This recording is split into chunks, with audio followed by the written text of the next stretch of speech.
الحمد لله رب العالمين والعاقبة للمتقين والصلاة والسلام على رسوله النبي الكريم وعلى آله وأصحابه وأهل بيته وأزواجه وذرياته أجمعين. أما بعد فأعوذ بالله من الشيطان الرجيم. بسم الله الرحمن الرحيم. اقتربت الساعة وانشق القمر وإن يروا آية يعرضوا ويقولوا سحر مستمر. صدق اللہ مولانا العظیم وصدق رسولہ النبی الکریم.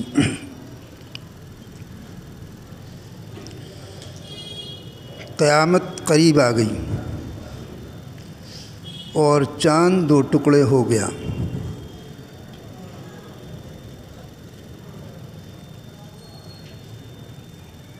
اور اگر وہ دیکھتے ہیں تو وہ پھر بھی منہ پھیر لیتے ہیں ان معجزات سے، اور وہ یہی کہتے رہتے ہیں کہ یہ تو ہمیشہ کی طرح سے ایک جادو ہے.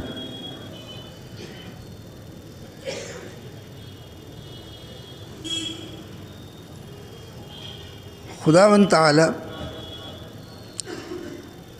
قادر مطلق ہے. پوری کائنات میں اس کی قدرت کے نمونے بکھرے ہوئے ہیں. ہر شے اس کی قدرت کے ہی ماتحت ہے. ان اللہ علی کل شیء قدیر. اللہ ہر شے پر قادر. کوئی بھی چیز اس کی قدرت سے باہر نہیں ہے. اسی لیے فرمایا گیا کہ لا حول ولا قوت الا باللہ العلی العظیم. کوئی نہ طاقت ہے نہ قوت ہے سوائے اللہ رب العزت کے، وہی بلند و بالا ہے. تو دنیا میں جتنا بھی نظام ہے، جو کچھ بھی ہے، سب اس کی قدرت کا ہی نمونہ ہے.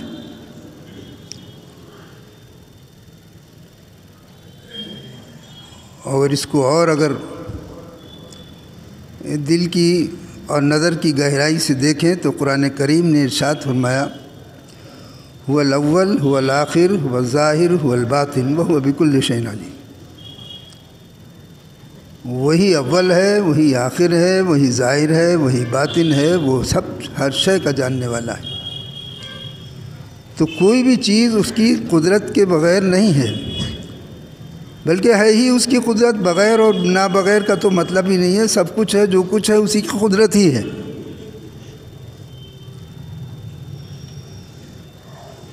لیکن خداوند تعالیٰ نے اس دنیا کے اندر جو دارالاسباب ہے، اس نے اپنی قدرت کے مظاہروں کی نسبتیں رکھی. اس کی قدرت کے جو مظاہر ہیں، جو مظہر ہیں، جو قدرت کے نمونے ہیں، ان کی اس نے نسبتیں رکھی. ان نسبتوں کا انکار کرنا اور انکار کرنے والا اگر براہ راست ہے تو وہ کافر ہی ہو جائے گا، ورنہ بددین و گمراہ تو ہو ہی جائے گا. نسبتیں اس نے رکھی ہیں. پیدا کرنے والا وہی ہے، خالق بھی وہی ہے، اور رب العالمین پرورش کرنے والا بھی وہی ہے. اس کے علاوہ کوئی نہیں.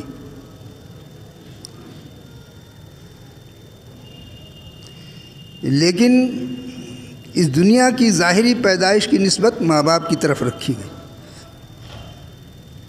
کہ ماں باپ کے ذریعے سے اس نے ان کو پیدا کیا. پالتا وہی ہے،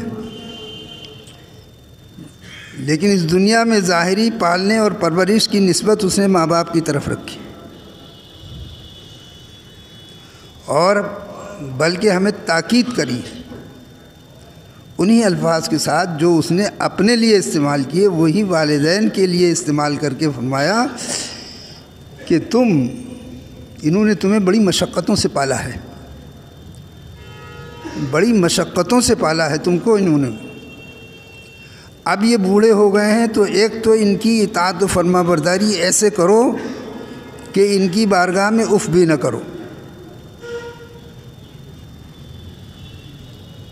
اور دوسرے یہ کہ اب یہ کمزور ہو گئے ہیں تو تم اپنی اس کمزوری کا وقت یاد کرو کہ جب تم پڑے ہوئے تھے تمہارا منہ سردی گرمی ہاتھ پر ہلانا دھلانا مولانا چلانا پھرانا کھلانا پلانا سب کچھ انہوں نے کیا تھا.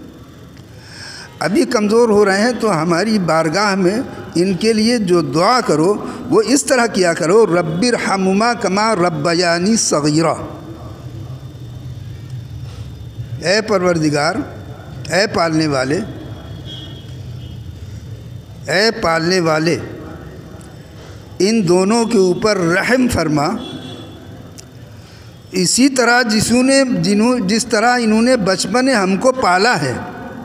پالنے والا تو خدا ہے، لیکن اس دنیا کے اندر ظاہری نسبت خداوند تعالیٰ نے جو مظاہر رکھے ان کی نسبتیں رکھی.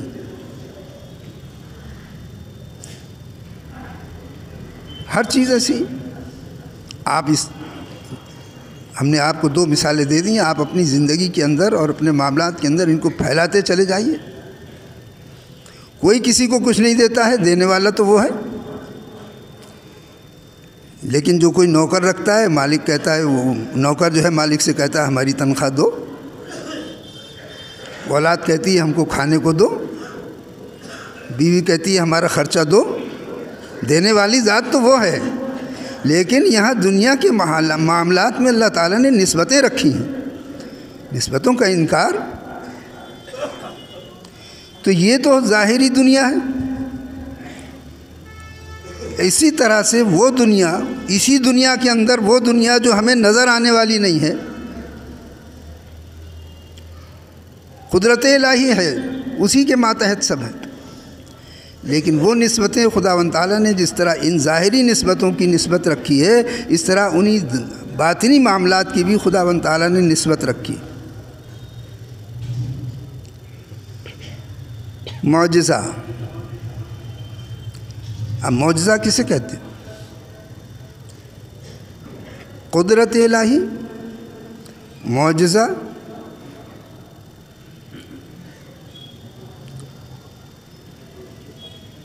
خداوند تعالیٰ کی طرف جس چیز کی، جس طاقت اور قوت کی نسبت ہوتی ہے وہ قدرت الہی کہلاتی. لیکن وہی قدرت جب دنیا کے اندر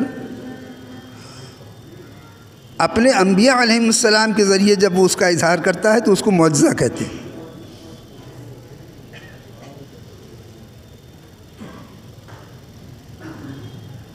نبی کریم صلی اللہ تعالی علیہ وسلم اور تمام انبیاء علیہم السلام کے معجزات کتابوں میں آپ پڑھتے ہیں تو معجزات کیا ہیں؟ معجزات قدرت الہی ہے. لیکن اگر کوئی یہ کہے کہ یہ نبی کا معجزہ نہیں ہے تو اللہ کی قدرت ہے، یہ تو نبی کا معجزہ نہیں ہے، کافر ہو جائے گا. اگر معجزے کی نسبت نبی کی طرف نہیں کرے گا تو کافر ہو جائے گا.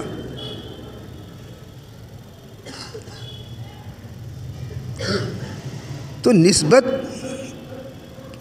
خداوند تعالیٰ کی ہر شے اس کی قدرت ہے، لیکن اس نے نسبتیں جو رکھی ہیں روحانی دنیا میں، اس ظاہری دنیا سے کی باطنی دنیا جو ہے اس کے اندر نسبتیں اس نے رکھی. اس میں سب سے بڑی نسبت معجزے کی ہے جو انبیاء علیہم السلام کے ساتھ ہوتی ہے، اور ہر دور میں، ہر قوم میں، ہر نبی کے زمانے میں معجزہ رکھا گیا.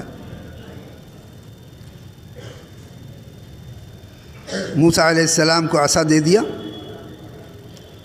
اور کہا ٹھیک ہے جاؤ جادوگروں کے مقابلے میں جانا، تمہیں ڈرنے کی ضرورت نہیں ہے. جب وہ اپنا سارا جادو پھیلا دیں تو تم اپنا یہ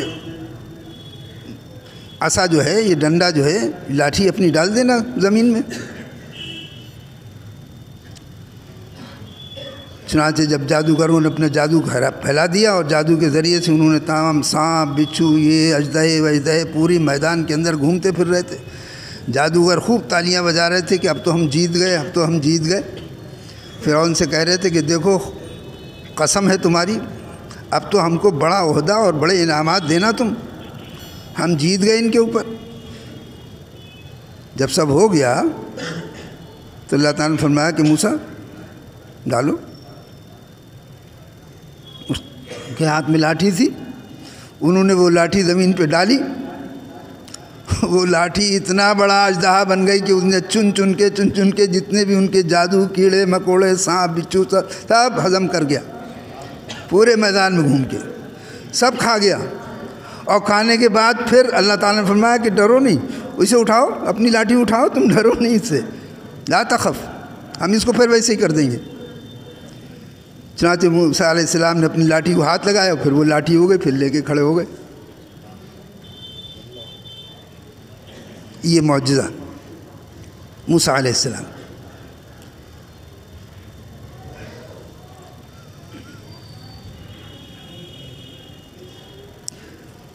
تھوڑا چندے کی طرف دھیان رکھیے گا، آ رہے ہیں لوگ چندہ کر رہے ہیں، ذرا تعاون ذرا اچھی طرح کیجیے.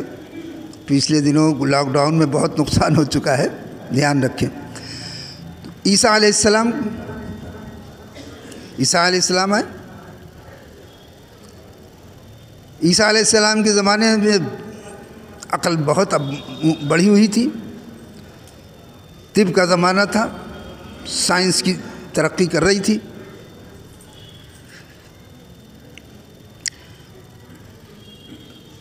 جن کی آنکھوں کی روشنی عارضی طور پر چلی جاتی تھی ان کی آنکھوں کا علاج ہو رہا تھا. حکیم اور اطباء آنکھوں کا علاج کر رہے تھے. جن کے برس کے نشان ہو جاتے تھے ان کا علاج شروع ہو چکا تھا. تو یہ ایک بڑا چیلنج تھا کہ ہم ٹھیک کر رہے ہیں. خداوند تعالیٰ نے عیسیٰ علیہ السلام کو سے کہا کوئی بات نہیں، تم ایسا ہے مٹی کی چڑیا بناؤ، مٹی کی چڑیا بناؤ اور اس پر ہاتھ پھیر کے پھونک مارو، اڑ جائے گی. اب موسیٰ علیہ السلام یہ کریں، مٹی کی چڑیا بنائے، مٹی کا جانور بنائے، اس پر پھونک مارے، وہ اڑ جاتی تھی. قدرت الہی. لیکن تمام کتابوں میں آپ دیکھ لیجئے یہ معجزات عیسیٰ علیہ السلام کے کہلاتے ہیں، ان کی نسبت عیسیٰ علیہ السلام کی طرف.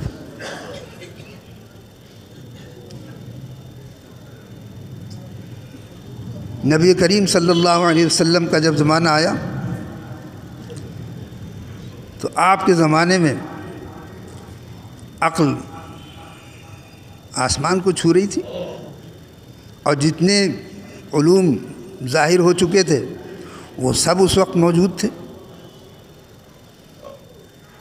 یہودی بھی موجود تھے، عیسائی بھی موجود تھے، مشرکین بھی موجود تھے، ستاروں کے جاننے والے کاہن اور نجومی بھی موجود تھے. یعنی زمین سے لے کے آسمان تک کی دنیا کی خبریں رکھ رہے تھے. کون سا ستارہ کہاں پر ہے، کس کا اثر کیا ہے.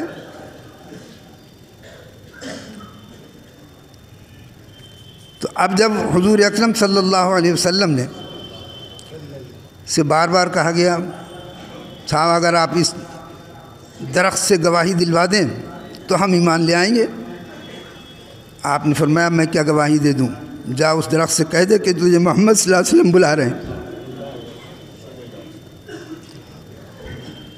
خود بھی نہیں کہا، اسی کافر کو قاصد بنا کے بھیج دیا.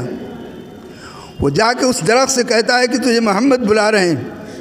وہ درخت اپنی جڑ سے اٹھ کے آتا ہے اور آ کے ایک ایک پتا، ایک ایک شاخ گواہی دیتی ہے اشہد ان لا الہ الا اللہ و اشہد ان محمد عبدہ و رسول. اور سجدہ ریز ہوتا ہے اور اس کے بعد پھر اٹھتا ہے اور جا کے اپنی جگہ پر پھر جم جاتا ہے.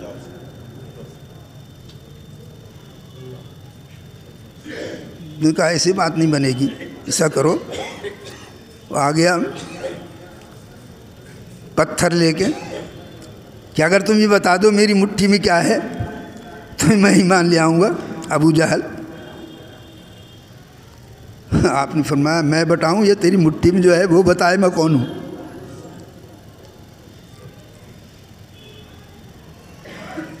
اس نے کہا اس سے اچھی کیا بات ہے. کہا کان میں لگاؤ، ہاتھ لگاؤ کان میں. اب مٹھی جو لگائی تو ہر کنکری سے آواز آ رہی تھی اشہد ان محمد عبدہ و رسول، اشہد ان محمد رسول اللہ، اشہد ان محمد رسول اللہ، اشہد ان لا الہ الا اللہ، اشہد ان محمد رسول اللہ. پھینک کے چلا گیا کہ تم نے اس پہ بھی جادو کر دیا. تو ہر معجزے کو جادو، ہر معجزے کو جادو، ہر معجزے کو جادو ہو رہا تھا. کچھ لوگوں نے کہا کہ دماغ میں آئی کہ جادو جو ہے وہ صرف زمین کی چیزوں پہ چل سکتا ہے، آسمان کی چیزوں پہ جادو نہیں چلے گا، لہذا ایسا ہے ان سے ایسا کوئی مطالبہ کرو کہ جو آسمانی ہو، تبھی عاجز رہ جائیں گے۔ آئے، ہاتھ پکڑ کے لے گئے میدان میں، کہا اگر آپ اس چاند کے 2 ٹکڑے کر دیں تو ہم سمجھیں گے آپ نبی ہیں۔ آپ نے فرمایا لو، انگلی سے اشارہ کیا، چاند کے 2 ٹکڑے ہو گئے۔ ایک اشارہ کیا، چاند کے 2 ٹکڑے ہو گئے، اور احد پہاڑ کے کو بیچ میں لے لیا، ایک ٹکڑا ادھر ہو گیا، ایک ٹکڑا ادھر ہو گیا، تاکہ لوگ اچھی طرح سے واضح طور پہ دیکھ لیں۔ چاند پھر آپس میں مل گیا۔ 2 مرتبہ اس طرح واقعات آپ نے فرمائے۔ لیکن جب شرپسند تو شرپسند ہوتا ہے، کچھ نہ کچھ نکالتا رہتا ہے، بعد میں بات نکالتا رہتا ہے۔ جس کے دماغوں میں شر ہوتا ہے، نہ وہ قدرت الہی مانے، نہ وہ معجزہ مانے، نہ کرامت مانے، کچھ نہیں مانتے۔ شرری دماغ کا تو کوئی علاج نہیں۔ کہنے لگے کہ ابھی انتظار کرو، اگر انہوں نے ہماری نظر باندھی ہے، ہو سکتا ہے جادو ہو، اگر انہوں نے ہماری نظر بندی کر دی ہے اور ہم کو نظر آ رہا ہے، تو ایک علامت اور رہ گئی ہے، ایک نشانی، کہ باہر سے قافلے آنے والے جو ہیں ان کا انتظار کرو۔ اگر ہماری نظر بندی ہے تو ظاہر ہے کہ باہر والوں کو نہیں دکھائی دے گا، اور اگر یہ جو ان کی بات ہے تو پھر وہ جو باہر کہیں بھی ہوگا اسے نظر آئے گا۔ انتظار کیا گیا، جب قافلے والے آئے ان کو بتایا، کہنے لگے ہاں ہم نے اس دن رات میں دیکھا تھا کہ چاند کے 2 ٹکڑے ہوئے تھے اور دور دور ہوئے تھے۔ تو اور کہاں عرب کا مکہ، کہاں ہندوستان کا مالابار جزیرہ، اس مالابار کے جزیرے کے جو راجہ تھا،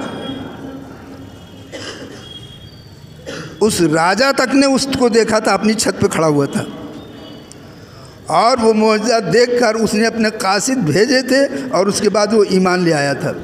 زیارت نہیں ہو سکی، لیکن وہ اس معجزے کو دیکھ کر ایمان لایا تھا۔ تو یہ قدرت الہی معجزہ کہلاتا ہے۔ حضور اکرم صلی اللہ علیہ وسلم کو خداوند تعالیٰ نے وہ قدرت عطا فرمائی تھی۔ انگلی کا اشارہ کریں، چاند کے ٹکڑے ہو جائیں، انگلی کا اشارہ کریں، سورج پلٹ آئے۔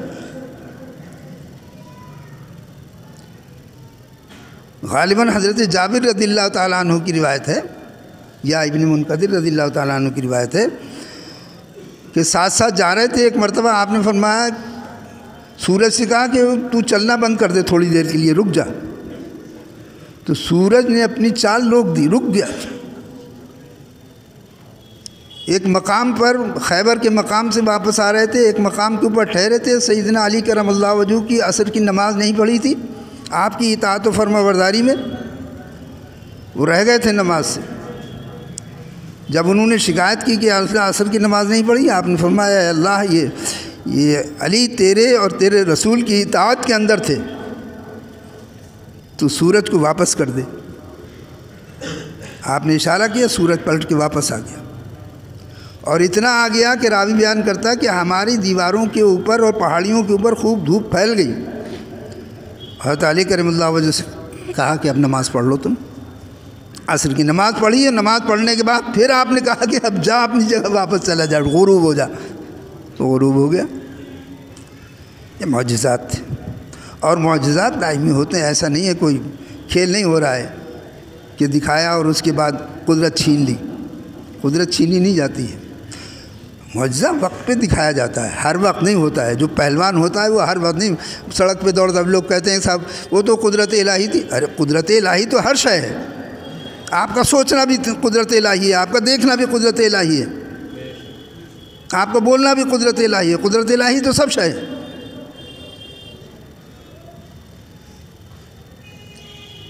خداوند تعالیٰ قدرت ہر طرح کی قدرت عطا فرماتا. دیکھنے کی قوت، آپ نے فرمایا میرے لیے زمین سکیڑ دی گئی تھی، میں نے مشرق سے مغرب تک دیکھا، زمین کے اس سرے سے اس سرے تک میں دیکھتا ہوں. اور نمازیوں سے کہا، نماز لوگ پڑھ رہے تھے، صحابہ کرام، یہ سیاح کی روایتیں. آپ نے فرمایا کہ تم کیا سمجھتے ہو کہ میں نماز پڑھاتے وقت آگے ہی دیکھتا ہوں؟ تم ذرا ہوش سے نماز پڑھا کرو میرے پیچھے کھڑے ہو کے. ہاں، میرے پیچھے نماز پڑھا کرو، ہوش سے نماز پڑھا کرو. تم کیا سمجھتے ہو کہ میں نماز پڑھتے وقت آگے ہی دیکھتا ہوں؟ خدا کی قسم، میں جس طرح آگے دیکھتا ہوں اس طرح ہی پیچھے بھی دیکھتا ہوں. اور میں تمہارے صرف رکوع کو ہی نہیں دیکھتا ہوں، تمہارے خشوع دلوں کی کیفیت کو بھی میں دیکھتا ہوں کہ کون کتنی گہرائی سے، کتنی اس سے پڑھ رہا ہے.